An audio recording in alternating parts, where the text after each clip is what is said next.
تاسو چې کما روټي استعمالوي او پاغه کې تاسو کما سوډا استعمالوي کم ته چې بیکینګ سوډا ویل شي د دې داسې یو سلور فائدې ز تاسو تخیم بغیر د روټي استعمالولو نه چې دا فائدې تاسو صحت ته فاره ډېرې فائدې منې دي او پاغه کې د ټولو نه اول دادا کچره تاسو غاخونه په صحیح طریقه باندې نه صفا کیږي او ور سره د دې سره چمک هم نه لري نو دا تاسو په برش باندې استعمالول شي خپل غاخونو صفای او د چمک د پاره چې ډېر بهترین ور سره صفا کیږي او دویمه فائدې دا ده چې تاسو سور کوټي سیز اوچی کم تا چې کېړې ما کوړې ویلې شي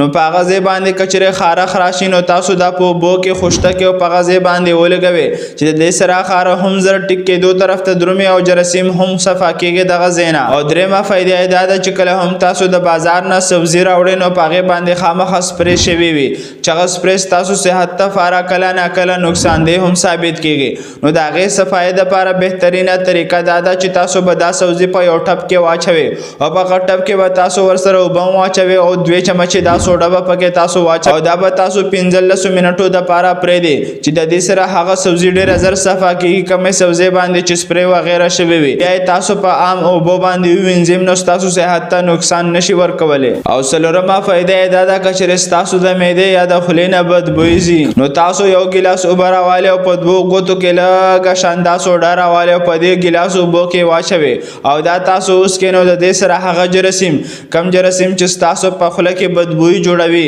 وغه بدبوئی ته سلفر ګیس ویل شي نو دا غي جراثیم په ختمېدو کې کوشش کوي چې دا غي د وجې بیا تاسو د خله ولا کما بدبوئی وي دا ختميږي نو دغه شانس تاسو د صحت په اړه میډیکل معلوماتو د لپاره زمونږ سره اوسئ